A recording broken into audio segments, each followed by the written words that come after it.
Thank you, Sina. I'm really, really glad to be here.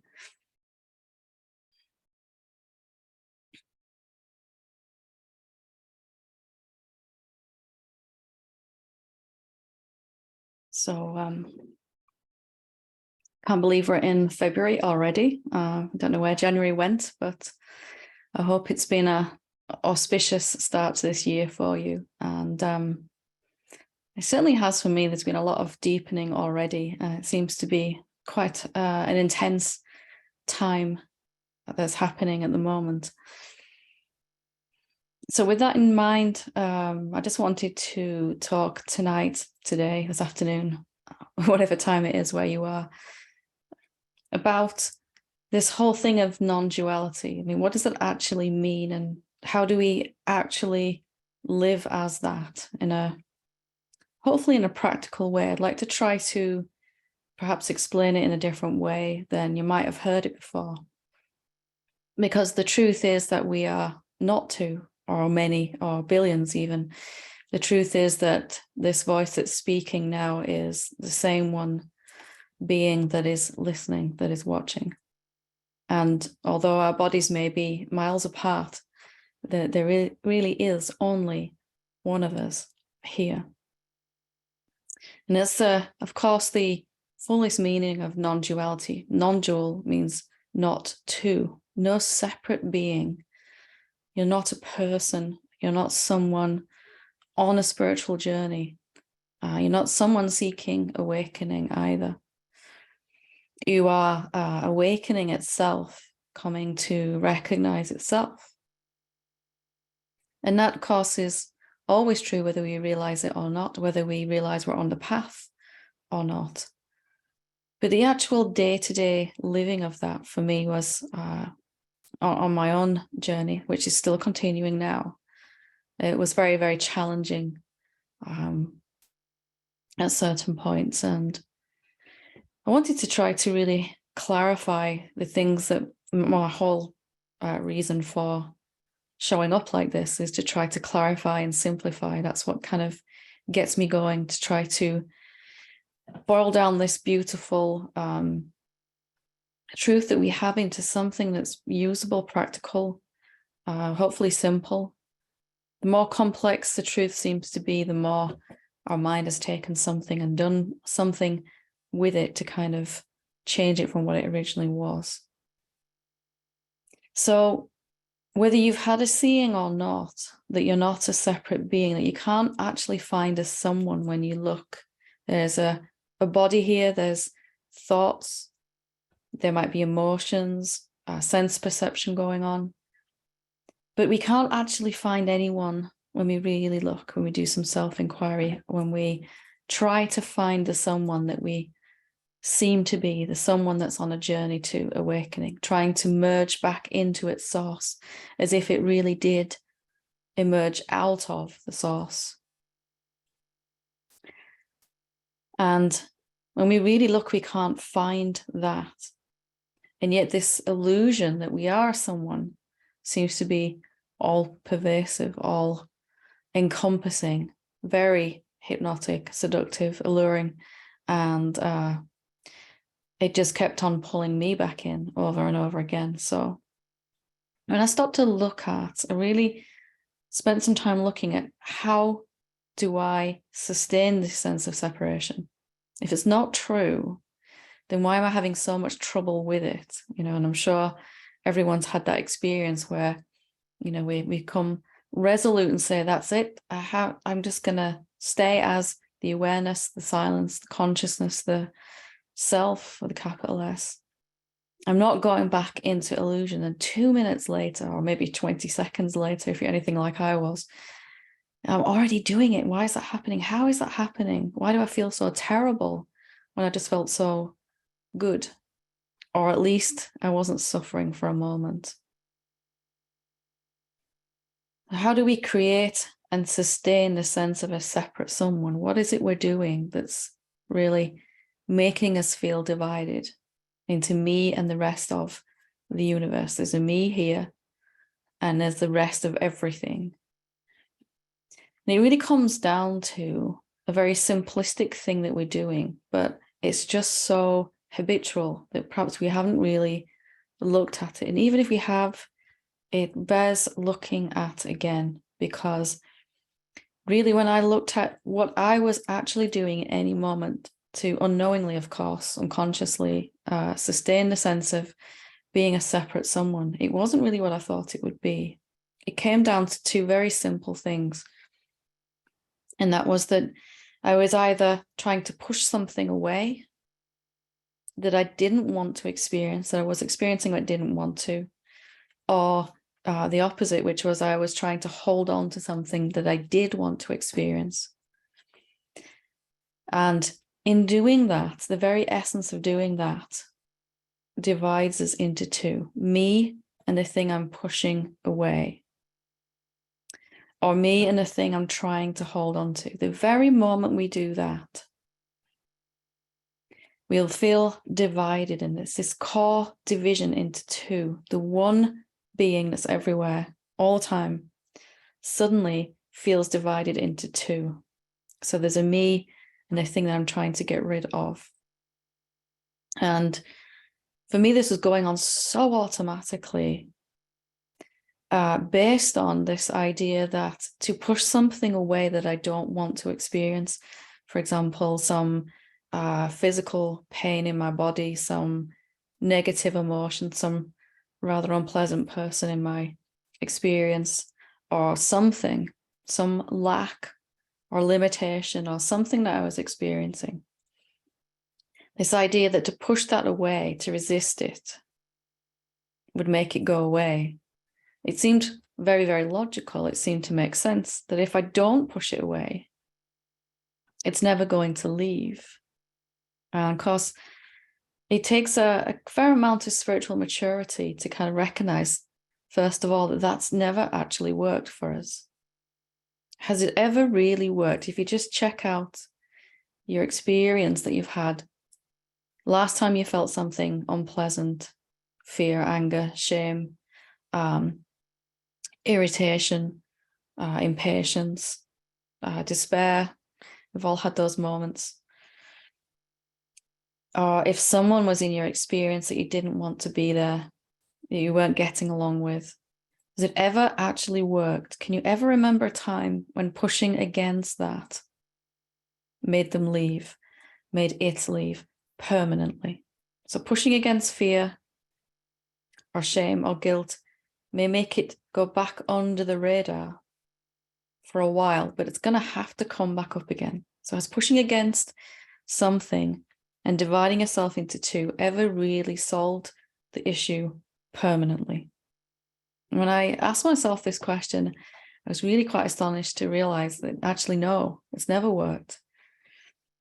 And it actually doesn't make me feel any better either, because what I'm really suffering from more than the fear or the shame is this sense of feeling divided into two. It hurts so much to divide the indivisible, at least in our imagination, because you can't actually do it. To divide that into two, that's the core root spiritual pain that we all have. How do we divide ourselves into two? We call two different names. We say this is me and this is fear. Like those two things are different somehow. Or this is me and this is shame. Or this is me and this other person. This is me and the thing that I don't have enough of: energy, time, money, resources, whatever. And we really believe in those labels so much so that we try to push some part of our reality, ourself, away, and we call it something else. We say it's fear.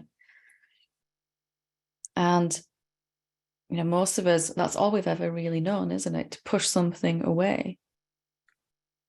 When we examine the mind's logic here, does it ever really work? Has it ever gotten rid of anything permanently? And even if it did, the other side of that coin is we have to try to, because the two-sided coin of dualities, we have to try to hold on. If all we can do is push away and hold on, that's the only two modes of being we have as a separate being. Whatever I'm experiencing right now, am I pushing against it or holding on to it? Usually, sometimes we're even very clever. We try to do both at the same time, which really doesn't work so well. So I'm feeling some peace or some joy. I'm having an awakening moment, a deeper insight, an epiphany, maybe even some bliss, some joy. I'm laughing and laughing and laughing. I'm having so much fun. And something within me wants to take that and hold on to it. My very insistence that there's a me and something to hold on to makes me feel divided into two. It has the opposite effect. I can't actually bring it into me, make it part of me, if I'm saying it's separate to me. As soon as I start that, you cannot bring two things into one when there's only one to start off with.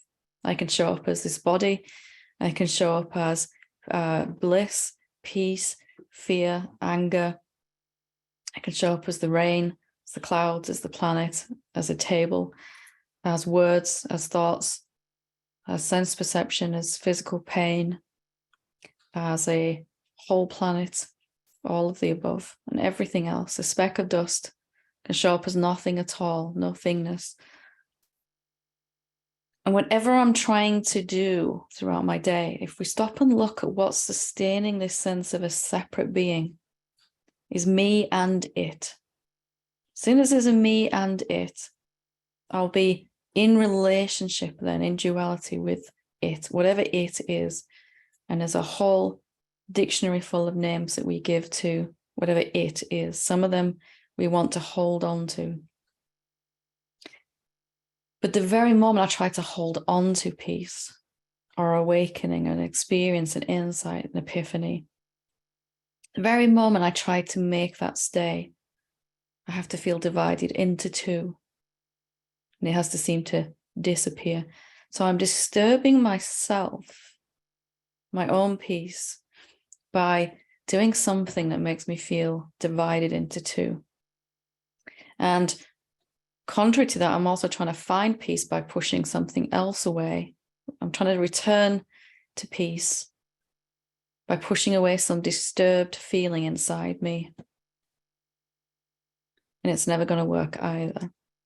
So when I really looked at this, pretty much my whole day, I was sitting in meditation in the morning, and I'd eventually learned to be quite good at meditation, formal seated meditation, and got to experience some deep peace and bliss. And tried so hard to hold on to that. When I was in a really deep state in meditation, couldn't hold on to or resist anything. Have you noticed that? When you're just in that place and there's silence and there's just peace, and you might even lose awareness of you're not interested in the senses for a while. You're just kind of in this deep samadhi, this deep peace. And then you sort of hear the world coming back into your consciousness, the outside sounds. You might be starting to recognize thoughts popping through your mind again. Mind starts back up doing its thing. And in that moment, then most of us there's an energetic contraction, trying to hold on to what we've just experienced. And then as we move about the rest of our day, and of course you might not do any formal meditation, or you might not do it in the morning, but whenever you experience anything pleasant, there's an urge to hold on to it, especially peace and joy and love and bliss. Of course, we're going to try to hold on to those. Mind says that's the way we get to keep them. But what if that's not true? What if the way to keep them is to just let them be? What if I let something be inside me? What if I refuse to go into relationship with it? What do I mean by relationship? I refuse to try to do anything with it at all. I've been around this cycle so many times now that I know what happens when I try to hold on to something. It has the opposite effect. Or I try to push something away. It has the opposite effect. When I'm trying to push away, comes right back closer and louder. What I'm trying to hold on to seems elusive and vanishes. Why? Because the The common denominator there is two. And I cannot be the undivided one and split myself into two and expect to feel peaceful. So in some ways, the spiritual maturity for me came realizing that I had to flip mind's logic on its head. Whatever I do my best to not mind, I'm not going to ever like feeling fear or shame or something like that, or having some kind of anger reaction, some argument going on or something. Never going to like that feeling in my body. I always prefer something higher in frequency like peace or love. But if I don't try to do anything with it for a moment, if I just let it be in the body, let the body be inside me, this consciousness, what happens then?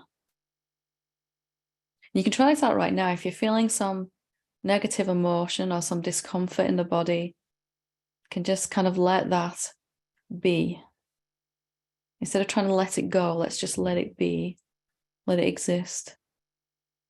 And refuse to be a doer. Don't be a doer with it. Don't try to do anything with it. Or the contrary, if you're feeling peace, joy, whatever it is, deep relaxation, contentment, or if you're just kind of in a blank place where you're not suffering right now, don't try to hold on to that either. You can't hold on to anything without becoming a someone in your imagination again. Because the empty space of consciousness, the emptiness, the nothingness, he doesn't have any hands. He doesn't even have anything to push away or can't hold on in that same way. It's totally insubstantial. What if the sense of a separate someone then is literally an energetic movement? What if it's been recreated and sustained, the illusion of it at least, in every moment? Simply because this energetic resistance or attachment holding on to something. And I started to really understand this. I got a little bit excited because it seemed a lot simpler then. That whenever I was suffering, I just had to check my experience and look at what am I trying to go into relationship with? What am I trying to divide myself from? What do I think I'm experiencing? And do I think that's positive or negative, pleasant or unpleasant, wanted or not wanted, right or wrong, good or bad? And all the good and wanted and desirable and pleasant and positive, I would try to hold on to. And that seemed to make so much sense because I'd heard that awakened beings would feel peace, joy, and clarity and, bliss and all of that. Okay, I've got it now. I need to hold on to it. And that most of all, they wouldn't be suffering. So if I was suffering, I had to try and push that away. That's how I become awakened to my mind. I get rid of all the negative stuff and then hold on to all the positive stuff. I get rid of everything unwanted or bad or wrong, that my mind would label. But what if the wanted, the good, the pleasant, peace, joy, contentment, deep, deep love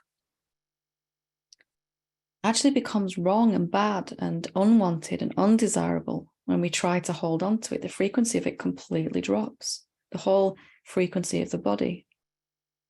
And then we begin to call it irritation, discontentment, anger, frustration, fear. And what if the undesirable, the unwanted, fear, shame, guilt, apathy, despair, sadness, grief, irritation, impatience, sheer boredom, all those things that we don't want, what if they become desirable and wanted just by allowing them to exist, not going into duality with them, into relationship with them?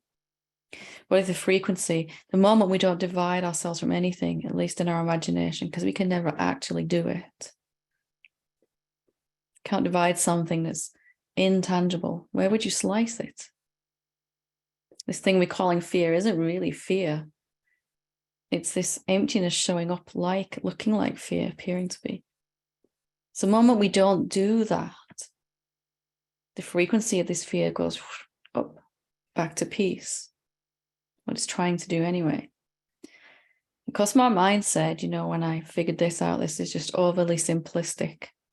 This is not ever going to work to achieve stable, lasting, effortless peace of mind, silence. But I discovered something amazing when I started to apply this, that nothing was really what I thought it was anyway. The moment I put a label on it like fear, I have to experience it as a very low frequency. And I just let it exist and don't try to do anything with it. It's on its way back up to through anger maybe, and then irritation, and then discontentment, and then peace. That there wasn't really anything else that I had to do with it. That naturally, left alone, left to exist, everything that I experienced inside my body would naturally go back into peace. That not only I was on this journey back to peace, so was everything else.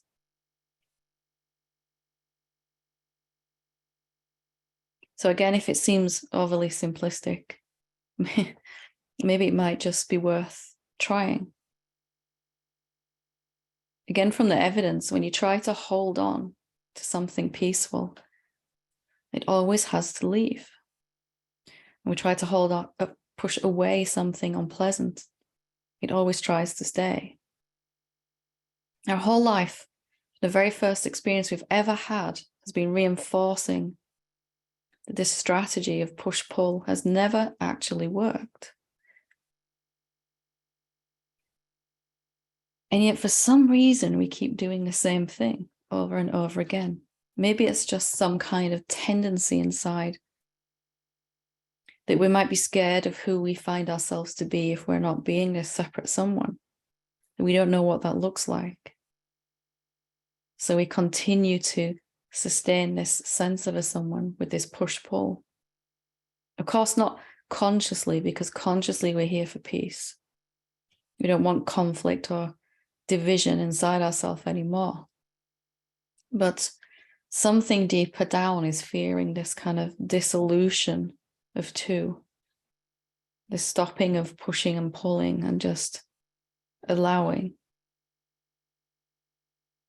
just letting something be, letting it exist. And that's understandable, because that which is fearing this dissolution can't really see what happens afterwards.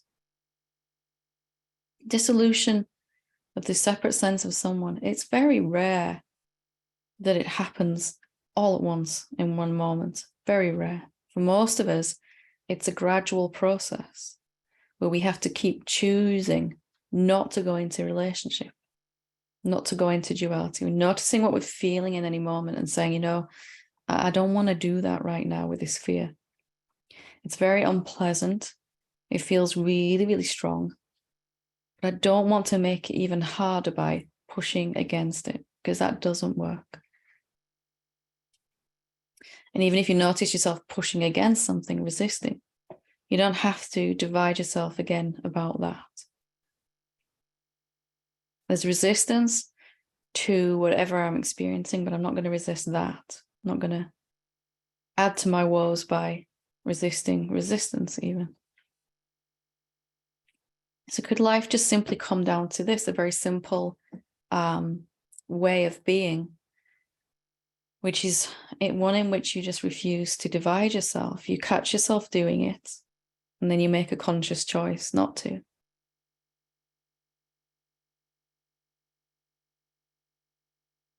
Just thinking for a moment with me here. What is it that you tend to divide yourself from?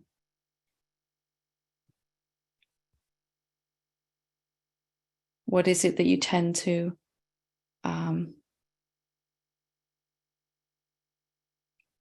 habitually push away and grab a hold of. What does that look like when that happens? We can all name some emotions that we tend to do that with. For me, fear, shame were the most challenging. And bliss was the most challenging thing to just let be, to not try to hold on to it. Because I wanted it. I'd been seeking it. And I felt like I'd finally got it somehow. And I wanted to keep it. I did not want to go back. Did not want to go back to feeling disturbed. If you've ever had a taste of bliss, it's so sweet, so beautiful. It kind of wraps up your whole being in this sweetness, this softness, this gentleness. Of course, you want to hold on to it.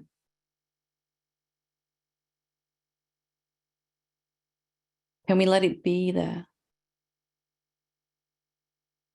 In fact, bliss could be the outcome of not doing this push-pull thing, peace.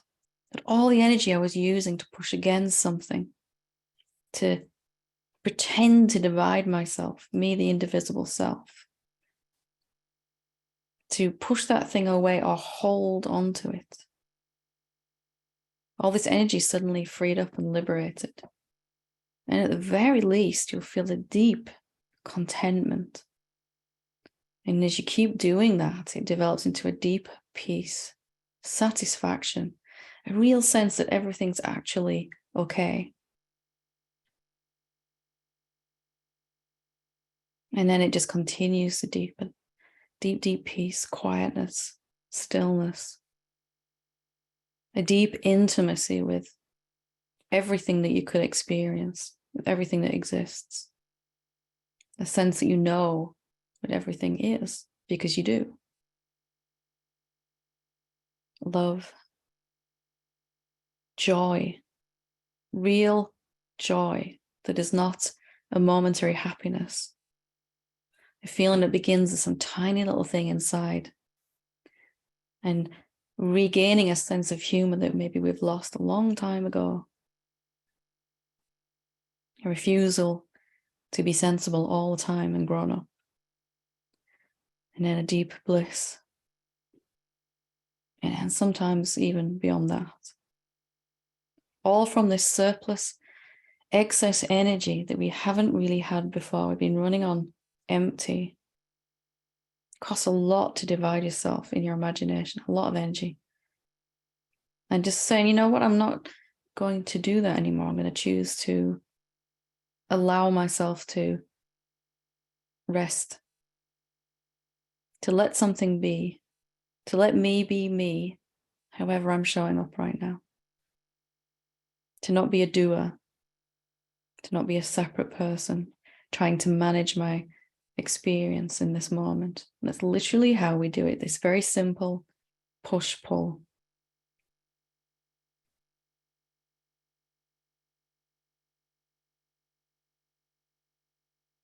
The simpler something is, the easier it is to apply in a moment of when we're struggling, in those moments where we really, really need help, where there's some overwhelming emotion or something.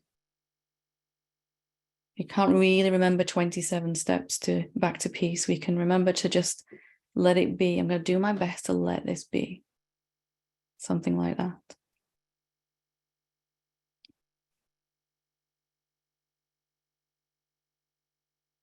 So I hope that is practical and available, because it really made a difference for me. It's still going on right now. Every now and again, life will show me something. This week, just this week alone, some physical pain, and noticing the urge to, I don't want that in my experience. And then the beautiful, being able to just let that be. Never, ever going to like feeling pain, physical, mental, or emotional, are we? But that's okay. I don't have to like it. I just have to let it exist, which is the simplest of things. It already does exist. whatever it is for you. Is there some lack in your life? Some physical pain, some emotional pain, something you're experiencing that you'd rather not be? Can you soften inside somehow and heal this core division and say, you know, I'm not going to push. I'm going to see what happens when I don't push something away.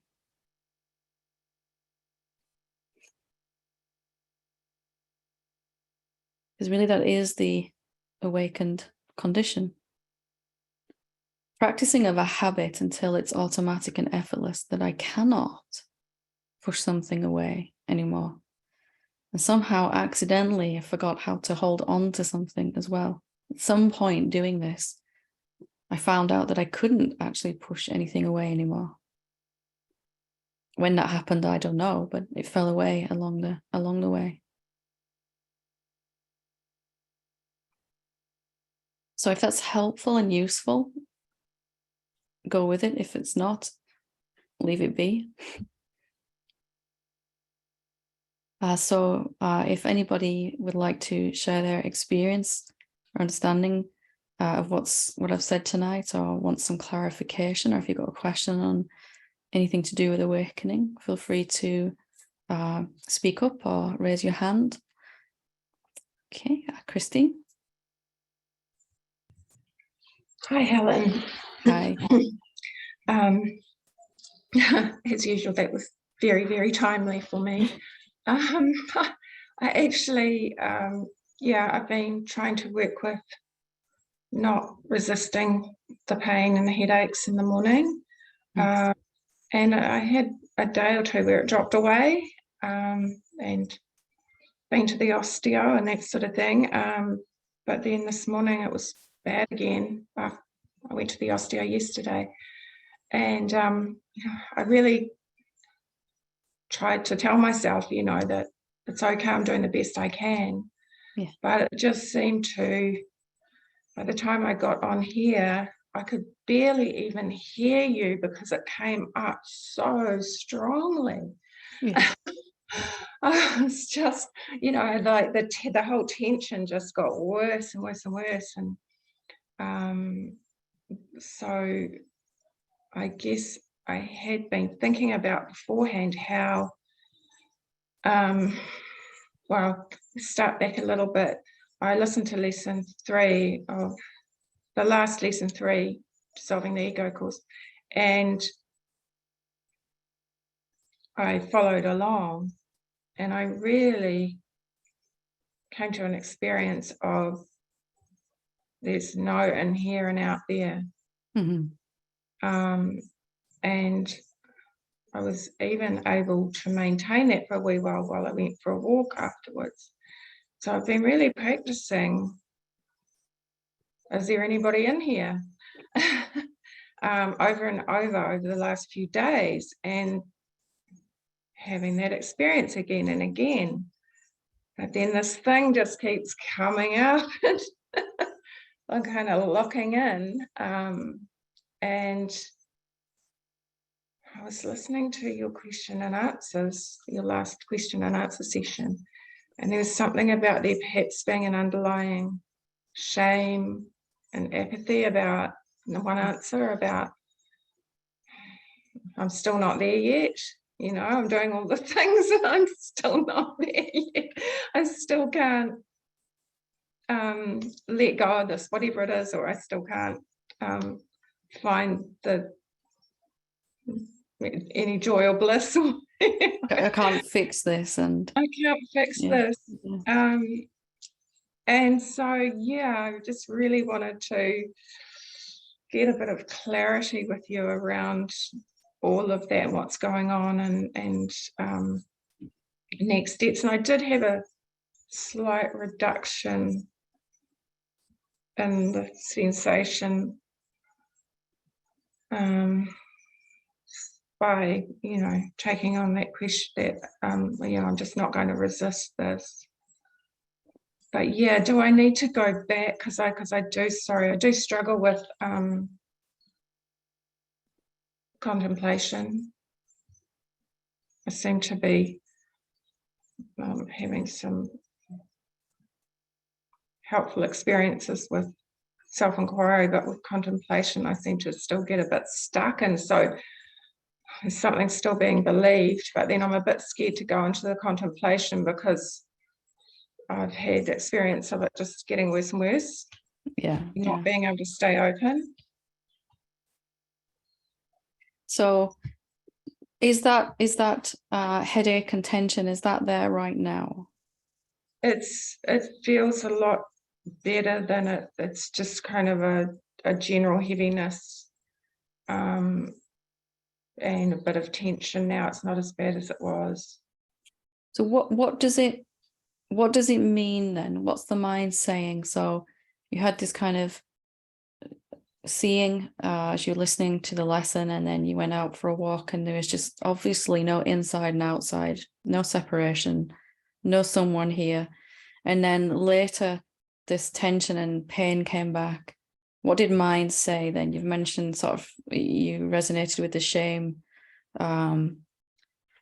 What did mind say? Was it something going wrong? Does that mean that something's going wrong for you, or what does it mean? I think that would definitely be it. I'm not good enough in some way. Yeah, something's going wrong. I'm not doing this right. It'll be that little line of belief. So how do we stop dividing ourselves? Can you feel that something doesn't want this pain and tension in the body, and it obviously means, according to mind, that you've done something wrong. What if it's the opposite then? What if, because you had that experience, you experienced reality for however long that lasted, but it could only be an experience while this belief was still there to come to the surface? So what if you had to have this come up now so that you can see this idea is still being given some validity, this idea that you could do something to ruin this? So you had this expanded consciousness moment, and then something comes up and it's gone. And mind says you've done something wrong. What if we flip that on its 180 basically to, because I think I can do something wrong, I seem to lose this expanded state of consciousness. Can you get a sense of it? Yeah. Mind says, because that experience changed, I feel justified in blaming myself. Yeah. Well, what if it's the other way around? Because I keep blaming myself, this thing keeps happening. Yeah. Can you see that? So just to see that if I think I can do something, which in that experience, there was no one doing anything, was there? There was just life doing its thing. Yeah. There was life showing up as the empty formlessness and the forms. There was nothing else going on than that. So just looking at this idea then, is that true? That you can do something correctly or incorrectly? Because you're probably believing still on some level the other side of that coin, which is, I did something right when I was self-inquiring. Yeah. To have the right experience, right? Yeah. What if neither of those happened? A different place then, isn't it? Yeah.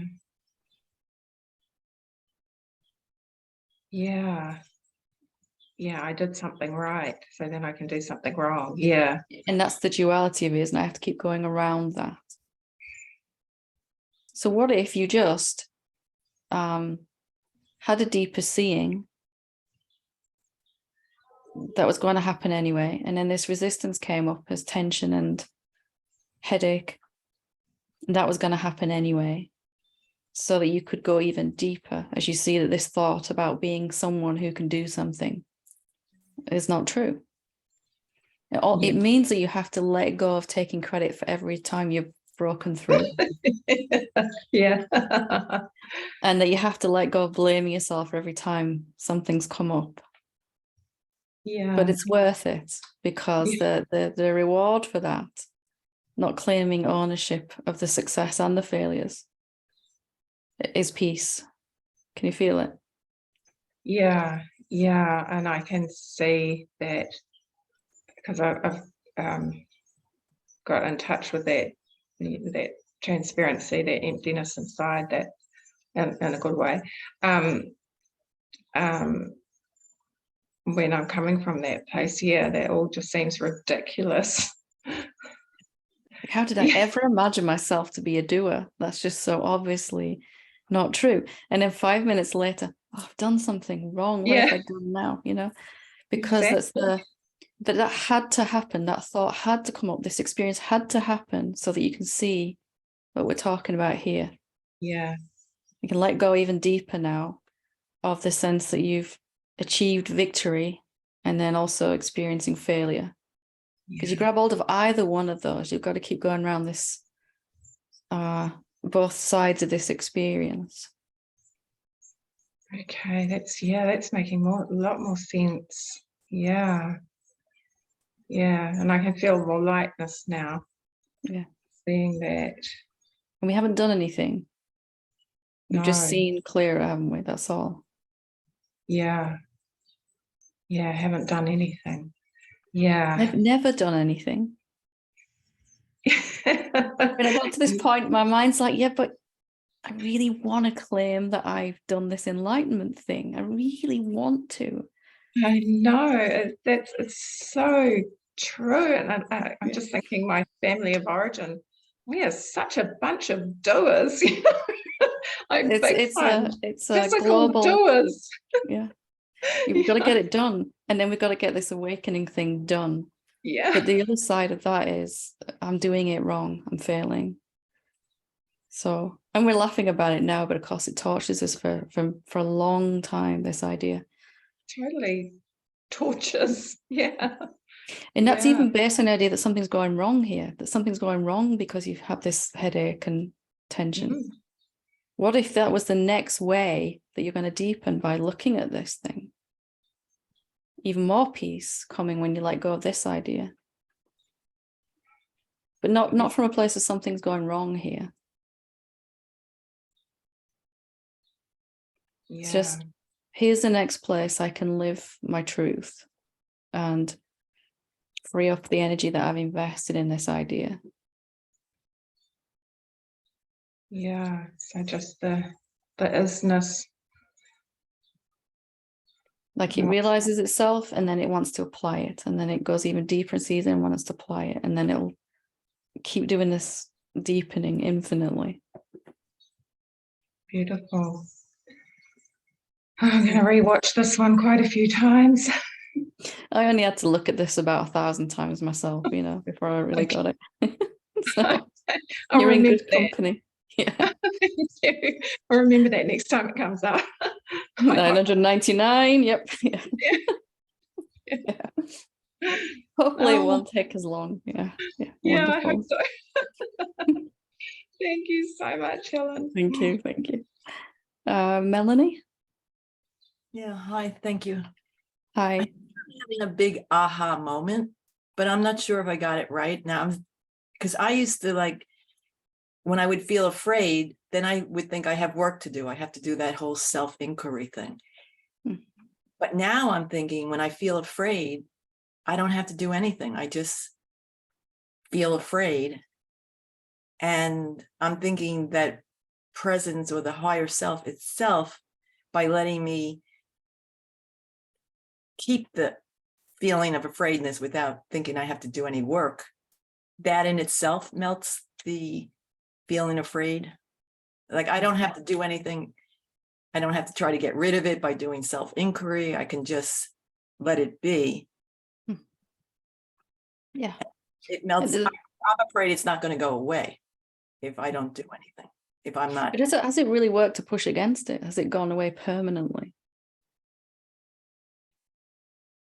Because things we try to do at this point are spiritual things. I'll do some self-inquiry, like you said, or I'll do some meditation and it will go away. But it kind of, it goes away temporarily, but it always came back for me. Right. Periodically, we're just, hey, I'm still here. Right. Okay, I've got to do more with this now. Or maybe self-inquiry is a seeing there isn't anyone here to do anything with it. Right. So I don't have to go through a whole thing of questioning and stuff. My aha is that I can just stay with the feeling afraid and it will eventually go away. Is that what? Yeah. Kind of... Or maybe even deeper than that is sometimes I might find myself just sitting with it, just literally being with it. Sometimes I might find myself spontaneously self-inquiring. Sometimes I might find that I just want to go for a walk when it's coursing through the body. But and I don't have to have any kind of set way to be with anything. My body might start doing something, my mind might start doing something, but I'm just here with it. I'm just going to be with it. Wow. And I don't know what that will look like in any particular moment. Sometimes when I was really scared, there was a lot of fear, I would go for a really brisk walk because it just seemed to help somehow to get my heart pumping. And or I'd try to watch something funny because I found it was easier to be with it when I was laughing. It wasn't quite so, you know that when it kind of grips you. And then I'd do some self-inquiry sometimes or question the idea behind it, this feeling of being in danger, not safe. Sometimes I just wouldn't do anything with it. Sometimes I'd resist it with everything I had. But whatever was occurring, I would just try to let that happen the best I could. You get a sense of it. That's the authentic you, isn't it? I don't know what it will do with this today. Let's see what it does with this today. Let's see what I do with this today. Thank you. Wonderful. I like a relief that I don't have to have a big plan or anything. Yeah, because it never worked for me anyway. It worked one time and then my mind goes, right, that's what you do every time fear comes up. You do some yoga, then you watch something funny, then you go for a walk, and if it's still there, you get into meditation. And I had like this, I mean, it wasn't literally that, it was a whole to-do list. This is what I do when I'm afraid.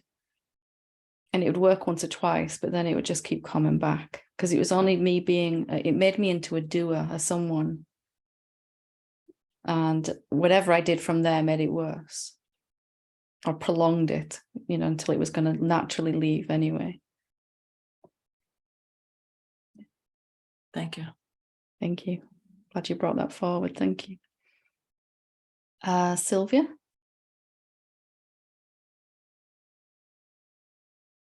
See me? Yes, perfect. Hi. Hi. You just said something that when there is a strong feeling that you go, for example, for a walk, it just crossed my mind, isn't it kind of pushing away? Because you rather than be with that, you choose to do something else. Well, it depends on what I'm calling being with something. If I'm not trying to, if I'm not the doer and my body gets up and goes for a walk, that's just spontaneously occurring. I might have this idea, okay, I'm going to go for a walk, that'll make me feel better. But it still doesn't equal the presence of a someone. This is a body that's walking, there's a thought, this is going to make me feel better. And then there's fear in that moment. No person experiencing all of that. It's really required a very strong sense to know whether this pull for a walk is coming from divine or from ego, like, okay, let's go for a walk. It will be, I can forget it for the pain or whatever. Yeah, and the easy way to tell is if I end up walking, it's the self that wanted to do it. Oh, yeah, of course. You can tell if you're supposed to be doing something if you find yourself doing it, right? Generally speaking. Okay, that's a good point. Okay. Mine's going, should I walk? Should I do yoga? What should I do? Should I try and find a funny movie or that movie I really like? Or should I phone someone? And meanwhile, I'm getting my shoes on and just heading out the door trying to find my keys, Yeah.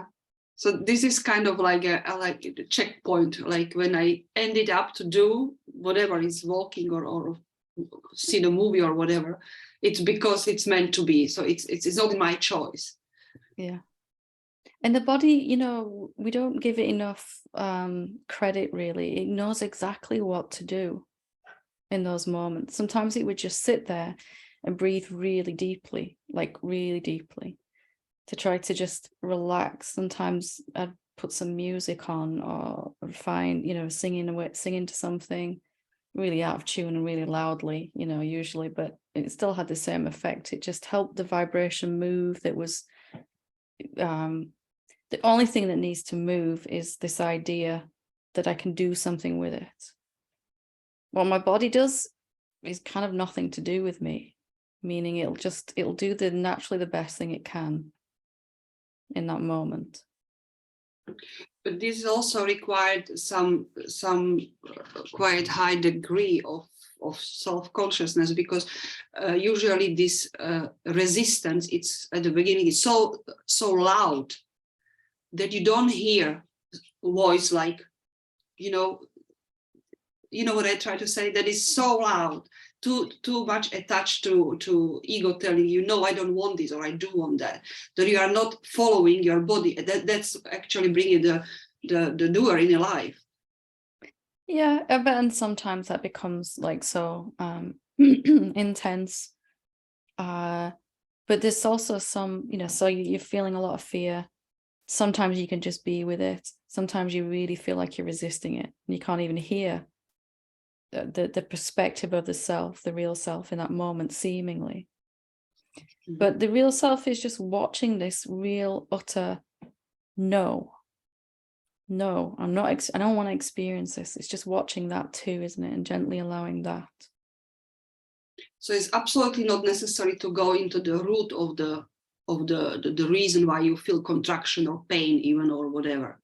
You can do, or you can't, or you don't have to. I mean, for me, only when I'd learned to actually be with something could my self-inquiry authentically work anyway. So while I was insisting on recreating and sustaining a sense of someone that could do something, I found that I couldn't really understand self-inquiry anyway, or contemplation. It was like I have to do something. Okay, I'm going to do some self-inquiry. I'm going to do some contemplation to get to the root of this. But that very energetic movement disturbed me so much, you know, because it made me really feel like a someone.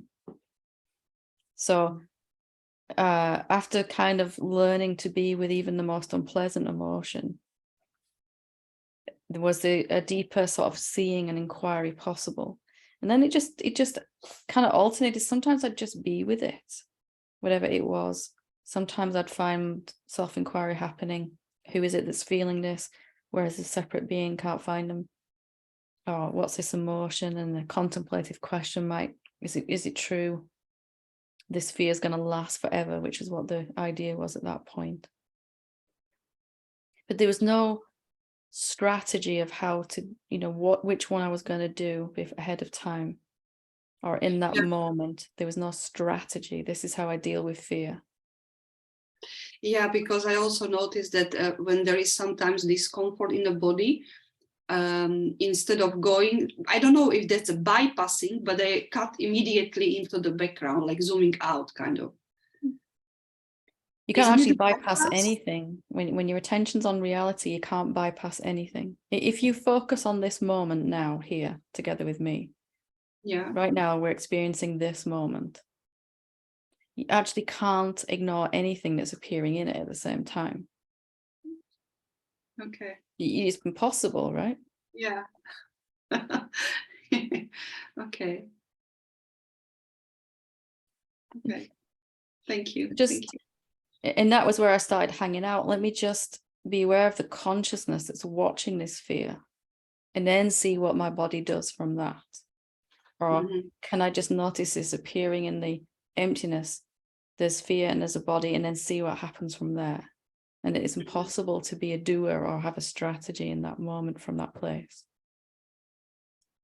Okay. Might be a sense of, right, I'm going to go for a walk. A thought appears. And we take that as evidence, as there's a someone here, but it was just a thought that popped in her head. And then the body moves all by itself. Yeah. Okay. Thank you. Thank you. Melanie, yep. I just, Last but not with what was just being said, and you have the fear and you find yourself putting on your sneakers and you're going for a walk, and it's not coming from doership. Is it possibly coming just from inner guidance?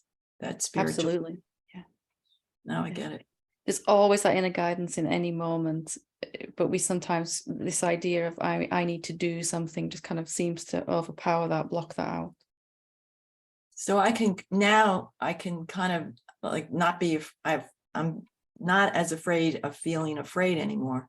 Yeah. Because I don't have to have the plan. Well, I don't have to know what to do. Yeah. Guidance, inner guidance is just in the moment going to tell me what to do.